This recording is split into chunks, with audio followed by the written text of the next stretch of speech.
Olá, povo! Olá, pova! Esta é mais uma aula remota, mas esta é uma aula remota retroativa. O que é que significa isso? Significa o seguinte: esta aula está sendo gravada agora, mas ela está valendo por uma aula que a gente não teve lá do início do isolamento social. Assim como as outras aulas que a gente já gravou, esta aula vale pelos conhecimentos de história e de geografia. E para a gente validar o semestre e conseguir se formar, a gente vai ter que fazer as atividades que constam nessa aula. Certo, meu povo? Então, bora lá! Para falar um pouquinho de geografia, dá uma olhada nesse mapa mundi que está aí ao lado. Vocês vejam que bem ao norte e bem ao sul tem umas linhas pontilhadas onde está escrito Círculo Polar Ártico, lá no norte, e Círculo Polar Antártico, lá no sul. Se vocês pegarem um outro mapa mundi qualquer, vocês vão ver que essas mesmas linhas aparecem também pontilhadas nesses mapas. Se a gente pegar um globo desses esféricos, também no globo vai estar marcado, pontilhado, o tal Círculo Polar Ártico e o tal Círculo Polar Antártico. Por que será que isso acontece? Então vamos entender, meu povo. Olha só.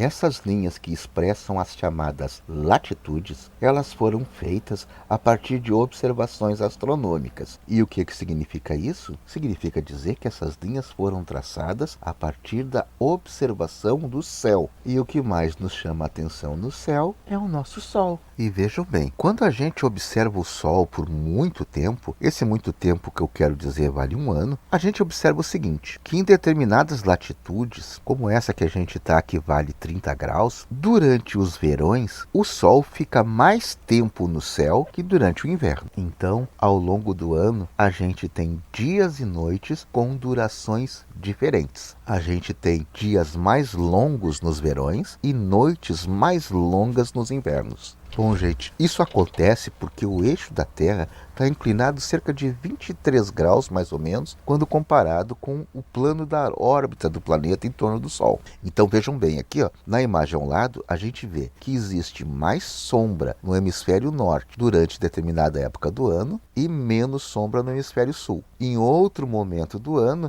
essa situação se inverte, havendo mais sombra sobre o hemisfério sul e menos sombra sobre o hemisfério norte. As áreas sombreadas que aparecem nesse desenho ao lado correspondem às noites e as áreas onde não há sombra correspondem aos dias. Pela nossa experiência, a gente sabe que nos verões os dias são mais longos, mas mesmo os dias sendo mais longos, sempre tem uma parcela que é noite. Essa é a diferença dos locais que estão marcados como Círculo Polar Ártico e Círculo Polar Antártico. O que isso significa? Nessas regiões está o limite da duração dos dias e noites. Vocês podem ver pelo desenho, de novo, que a região que está para além do Círculo Polar Ártico não existe sombra. O que isso significa? Que nessas regiões não haverá um único momento de noite durante essa época do ano. E quando chegar o inverno, a coisa acontece justamente ao contrário. Não haverá um único momento de dia. Então, gente, os chamados círculos polares marcam as regiões onde começam a acontecer os dias e noites com mais de 24 horas. E só para constar, o dia mais longo ou a noite mais longa do ano recebe o nome de solstício. Quando acontece a noite mais longa do ano, a gente tem o solstício de inverno, e quando acontece o dia mais longo do ano, a gente tem o solstício de verão. É da tradição dos povos do norte da Europa festejar o solstício de inverno, porque ele marca o fim do inverno e a partir deste momento os dias começarão a ficar cada vez mais longos. Essa tradição de comemorar o solstício de inverno, que acontece mais ou menos pelo dia 21 de dezembro, traz para a cultura ocidental o costume de festejar o Natal, que corresponderia ao nascimento de Jesus Cristo. Bom, gente, sobre os círculos polares, era isso que eu queria tratar com vocês, e fica agora uma atividade para a gente desenvolver em casa.